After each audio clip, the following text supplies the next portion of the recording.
Hi there, Ronnie here, coming at you with a video. Last weekend was Tabletop Scotland at its new home, the Royal Highland Hall at Ingliston, um, just at Edinburgh Airport. Huge hall, far bigger than the previous one at Perth. From what I can gather, the attendance was even bigger than last year's, which was pretty good for the event. So I'm pretty sure it'll be back next year. Um, and I had a genuinely good time. Usually, as you know, when I do these things, I usually sort of split this into three. Talk about the role-playing games, talk about the board games, talk about personal. But I'm only going to do one video for this year, primarily because I didn't do any role-playing. I only did. I did. I took a year off. I didn't run anything. I didn't join in anything, and I I did some gaming. I do have a couple of complaints about the venue, but they're sort of minor in the grand scheme of things. But one of them was I found the seats in the main hall to be very uncomfortable. Um, and as such, I found myself fidgeting. I don't think I could have played a long game sitting on those chairs. I think I would have been, by the end of it, I think my back would have locked up completely. So I didn't do an awful lot of gaming. The main thing that happened over the weekend is I got engaged. Fiona and I proposed to Fiona on the Saturday, which was my mum's birthday. The ring was inside a ring box. The ring box was the shape of a rose and it had a stem. Um, I was there. We were there with our daughters. My daughter Fiona, my daughter Saffron, and Fiona's daughter Maxine, and Maxine's boyfriend, um, Balin. Um, and we had a great time. The only sad thing about the whole proposal was I proposed to Fiona. I the ring, and I said, "Will you marry me?" And it was so important. And Saffron had videoed it on her phone. Now I was sitting right next to Saffron, and Fiona was at the end of the table, further away. But because I have such a low voice, a soft voice, although you can hear and see Fiona's enthusiastic yes, you can't actually hear me propose.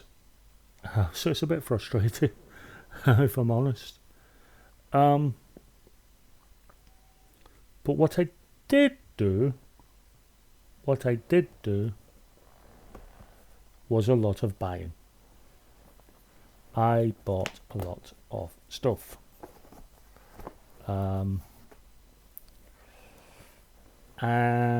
bought a lot of games, which I was not expecting to do, but I did buy. And broadly speaking, they fall into three categories. There are games that I bought specifically with my Monday group in mind. Then there are games that might be played on the Monday, but I bought them as much for playing with, say, Fiona, Maxine, or my own family. Saffron's a gamer like me, so far heavier fare she'll take on. But Fiona and Maxine like lighter games, so I'm sort of aware of that when I'm buying some games. And then there are games I bought very much with me in mind.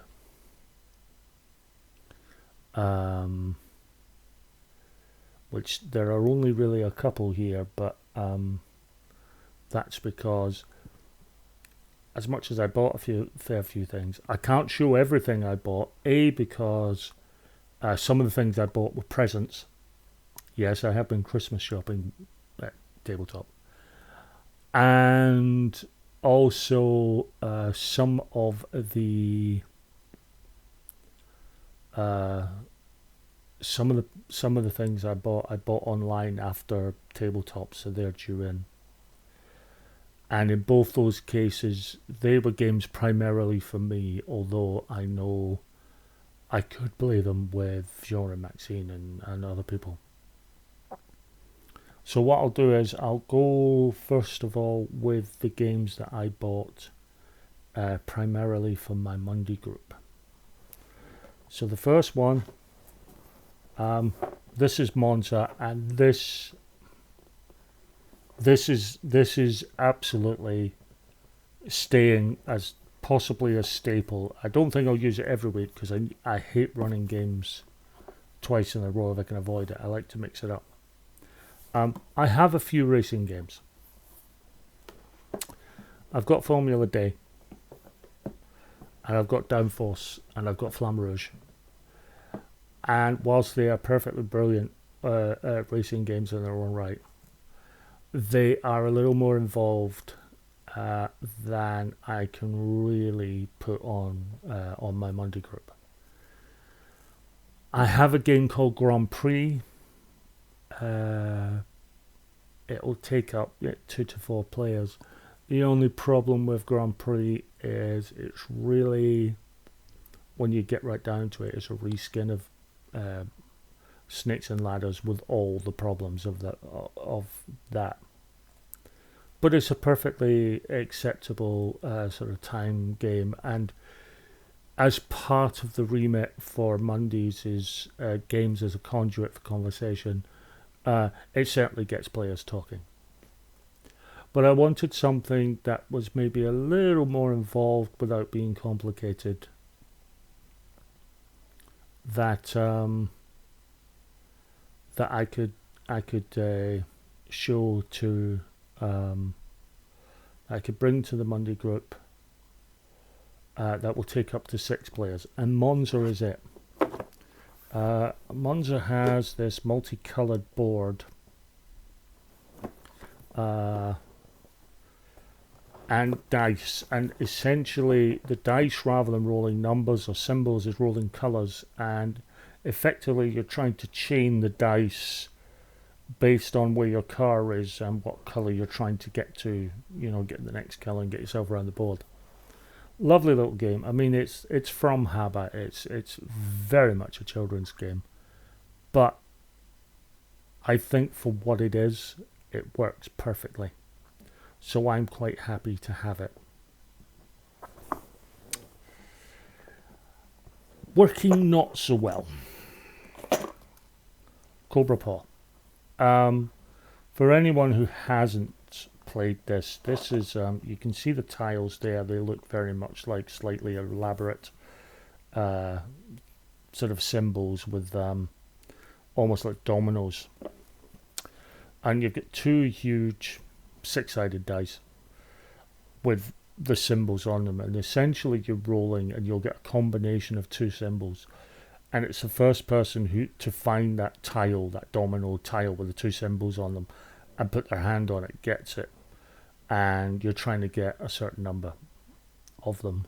But even if you've got it, if someone rolls that combination again, if they can see that you've got it and grab it before you put your hand back on it, then they can steal it.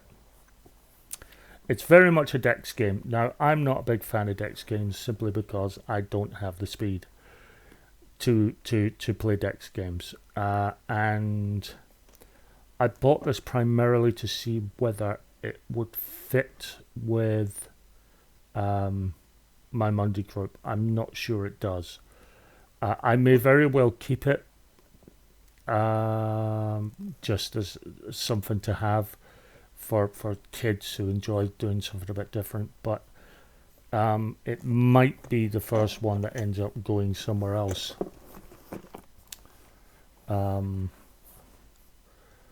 Well, that's the thing about punts.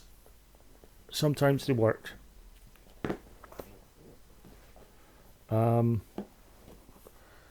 This one, on the other hand, Skull will be staying. It's a game.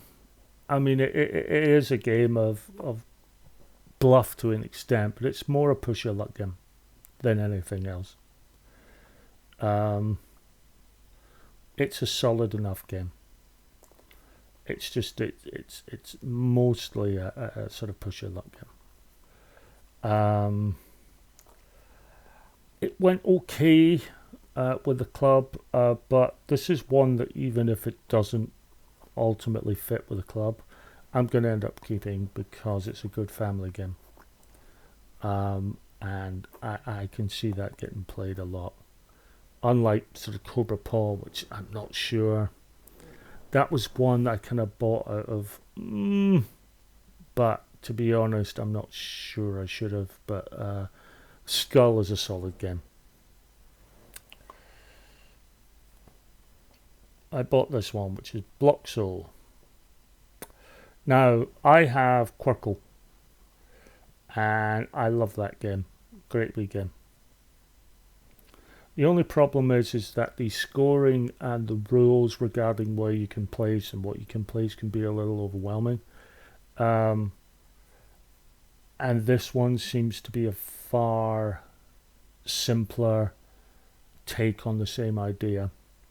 And as such, I think it will suit my Monday group better. So I'm happy to have this game in that sort of Quirkle feel. If I have any complaint, it's the fact that there's not a lot of cards in here. I mean, I haven't opened it yet, but that ain't a lot.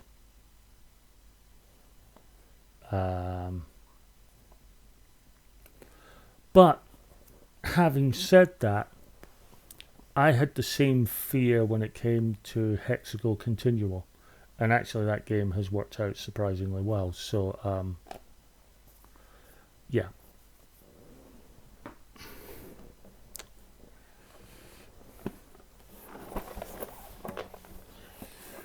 Winner's Circle, this is Reiner Knizia again.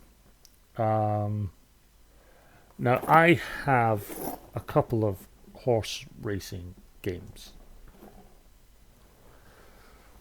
of a sort. I've got Chariot Race, which I've still to take down to the club actually, to the Monday group to see whether it will work for them. I'm not sure about that one.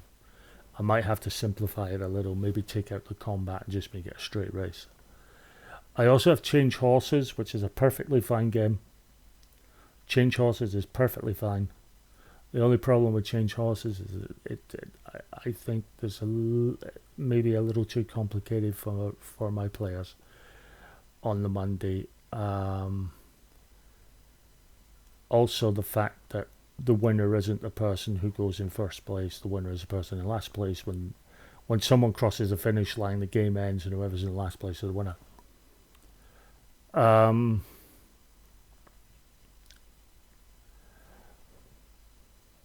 This one is, I mean, there is betting involved, but it's not betting. It's more, sort of push your luck on things. But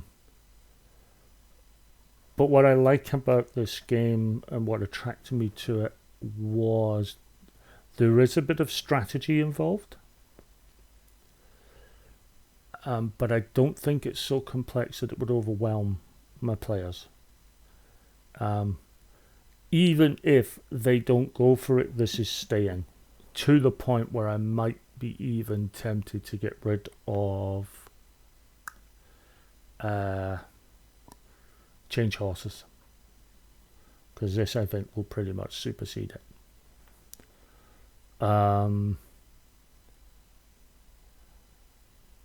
So those are the ones that I bought specifically with my Monday group in mind. So in a moment, I'm just gonna. Next up, I will show you the games that I bought that could be played in the Monday group. Could definitely be played on the Wednesday group, but was specifically bought with general family in mind. So, bought by me. Anyone who knows me knows that I have a not insubstantial collection of Christmas themed games. And I have added to it. When I saw that I was looking through all the vendors and so on that were bringing games, and this group, Bunny Hog Games, were bringing their Naughty or Nice game, and I looked at it and went, "Oh, it's a Christmas game. I'll have a look." So I saw their YouTube channel, and I looked at it and went, "Oh, actually, that's quite good." What it reminds me is a game I used to own called Santa's Bag, which was nice, but it just lacked a little for me. It was enjoyable enough. This one has a similar feel, but it looks like it's got a bit more teeth to it. Also, the fact that it's modular, you can play a very simplified version, you can play a far more advanced version of it. So I can tailor this game possibly for the Monday group, or super up to full level for everyone else. So yeah, I'm quite happy with this. I've not got it out the cellophane yet. There's a lot of bagging to be done. So I'm quite happy with that. But then Fiona noticed that there was a person selling this game, Gingerbread Towers. This is a card stacking game. It reminds me. I mean, it's ultimately going to be seen in the same light as Jenga. The game it reminds me of is Rhino Hero, with the cards that fold that you're building up a tower, and trying to score points based on cards. Looked interesting. If it turns out to be a complete joke, then I can, again, it can go. But I'm prepared to give it a go because it did look quite good.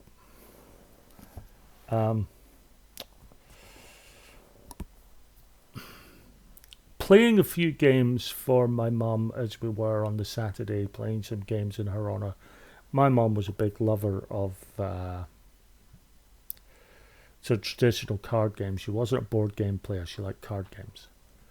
So I, over the years, had bought her games such as What and Phase 10, which is what we were playing on the Saturday, and Uno and Monopoly Deal and Five Crowns and things like that. And I think I had her very much in my mind at the time, and I bought 3 card games. I have not opened them yet. I went with a punt. So there's this one called Slide. Range your grid to score as few points as possible. Looks like a bit of a sliding puzzle with some extra. I'm intrigued to give this a go. I mean, I don't buy these things willy nilly. I do want to actually give this a go. It looked like it might be a lot of fun. And the kind of thing, I'm not sure my mum would play that one, but I think she certainly would have had a go with something like Mind Up, although it is 3 to 6 players.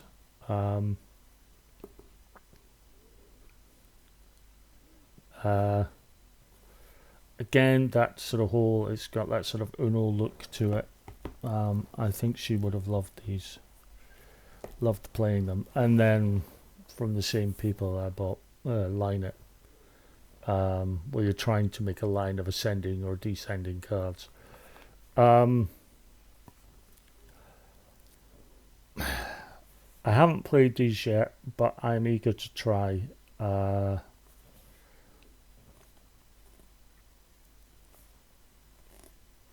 it's one of these ones.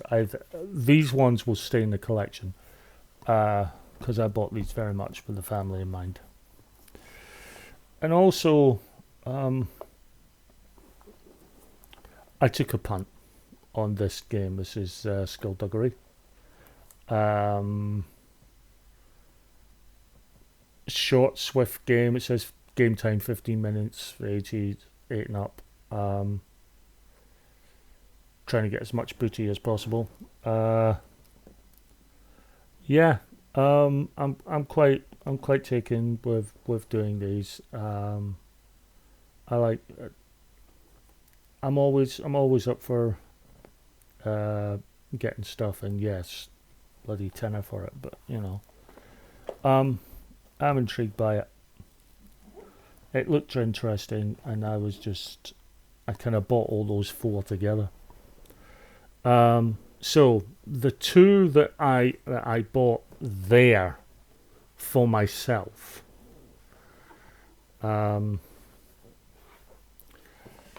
First of all, Shikoku. This intrigues the hell out of me. This is essentially a race game where you're moving meeples up a path, but at the end of it, you don't want to be first or last. You want to be second or second last to win. I love games like this. As I say, for my Monday group, they can't. I like to keep things fairly simple when it comes to racing games. For myself, I love games with a twist. And the idea that coming first or coming last isn't preferred, I love games like this. They absolutely work for me. It's why First is one of my favorites. I absolutely adore them. Adore that game as a quick, stupid, speedy race game. Why First is fantastic, and I'm very intrigued to try this one. And finally, because quite frankly, I had to, I got Wormspan. I've played Wingspan on a couple of occasions. I really like it. And I was very tempted to actually get Wingspan because it's really fun. And then I found out about Wormspan. And obviously, with the fact that I get a lot of dragons, I do like dragons, the idea of playing essentially Wingspan, but it's dragons, appeals to me. I know there's changes to the gameplay. It's not a complete reskin. But in a way, I kind of like that. That it's its own game. It shares a lot of the DNA with Wingspan without being a complete carbon copy. I'm looking forward to playing this a lot. My kind of game. So those are really the 2 that I've got coming are games that actually I've been introduced to through Lanarkshire Gamers, a couple of the gamers there. One is a game called Her Story, which is a very nice game, very reminiscent of Splendor. And Jewel Box I've got coming in along with its expansion, which is a very nice little tile laying game where the tiles are different kind of insects and how they score the different colours, different insects. They score individually. Like the green insects, you need different colours on all its sides to score your points. Blue insects, you score in pairs, but only those pairs are not together. They can't be touching on the sides. So I like that. So they're oncoming. So from a personal point of view, I really enjoyed it. If I have any complaints about the venue, a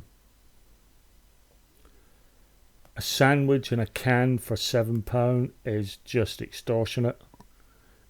We ended up bringing, I mean, the hotel we were at, there was a convenience store just around the corner, so we were able to bring like juice and stuff in. We got sandwiches and stuff for a hell of a lot cheaper. So yeah, wasn't impressed by the prices of the venue or of the food trucks. I think they could have sold more if the prices had been lower and still made a hell of a profit. Um, and as I say, the chair's not the most comfortable. But overall, I had a fantastic time. Went there with a girlfriend, came back with a fiance. Enjoyed the gaming, um, had a lovely time, bought a few things, including some Christmas presents. So it wasn't all for me. Um, and I had a fantastic time. And of course, I will be going next year. And next year, I will be back to running games again. Had my year off, ready to go for it. So thanks very much for watching, guys, and I'll be back soon with another video.